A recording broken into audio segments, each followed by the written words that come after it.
Okay, hi, and welcome back. I have another wonderful story for you.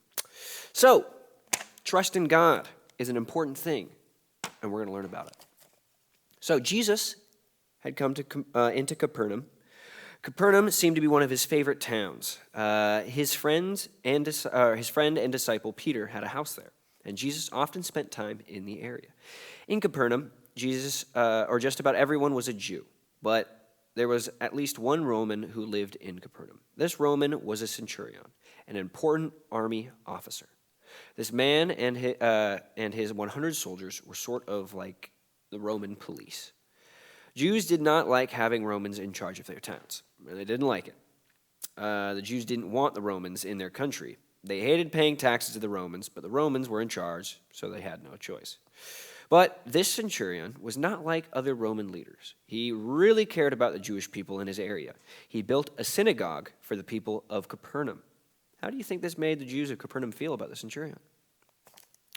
Well, a synagogue is incredibly important to the Jewish town. All right? It's where people prayed and learned about God. He built one of them for the Jewish people. That's a pretty considerate thing to do. Unfortunately, the centurion had a problem. One of his servants was very, very, very sick. The servant was so sick that he was dying. The centurion, of course, was a kind man. He cared about his servant very much. He didn't want him to die. You ever been super sick? You just felt like you didn't even want to move. You're just, yeah, I felt like that not that long ago. So the centurion had heard about Jesus. He probably had heard about how Jesus had been healing people and doing miracles. What do you think the centurion did about his problem? Sick servant. The centurion talked to some of the Jewish elders, and he asked them to do him a favor. The Jewish elders were happy to help their friend. Off they went to find Jesus. When they found him, they asked him to come and heal the centurion's servant. When the Jewish elders came to Jesus, they didn't ask Jesus to help the Roman centurion servant. They pleaded, they begged him to help the servant. The elders knew that the centurion really cared about the Jewish people because he had spent his own money to build them a synagogue. The elders really wanted Jesus to help this man. So Jesus went to with the elders toward the centurion's house, but as they walked, several of the centurion's friends came to meet him. They had another message for Jesus from the centurion. He said, "Lord, don't trouble yourself to come to my house. I don't deserve to have you come. I don't even deserve to be near you. Instead, just say the word, then my servant will be healed." Wow.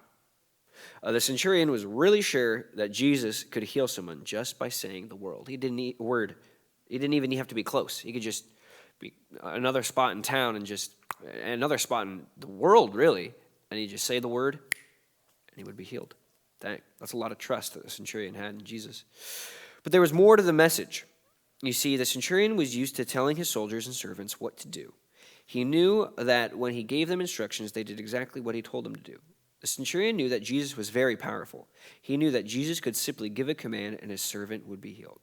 When Jesus heard the centurion's message, he turned to the crowd of people following him.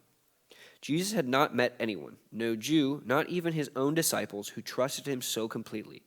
The centurion's trust in him amazed Jesus. So the centurion's friends went back to the house, and Luke chapter 7, verse 10 tells us what they found.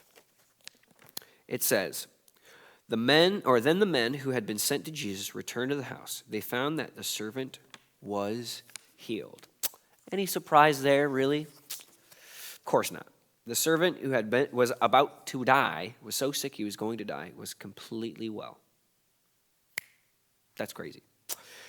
So the centurion had heard of Jesus, and he knew that Jesus could do miracles. So when his servants got sick, the centurion immediately thought of Jesus, and he trusted Jesus to heal his servant just by saying a word. So if you ever look at like a coin, like a penny, on it somewhere usually says, "In God we trust." And that, even though it's on a penny, is an important message for our lives. Sometimes we are in tough situations, like the centurion was, his servant was dying, and there's no way we can fix things ourselves. The best way to handle our problem is to ask God for help and trust him to help us. God has the power to do anything we need him to do. God made the heavens and the earth, and he has healed sick people and raised dead people to life. There is nothing too hard for him. God loves when we ask him for help and then trust him to help us in the way he knows best. So, you don't have to just come to God for things you want.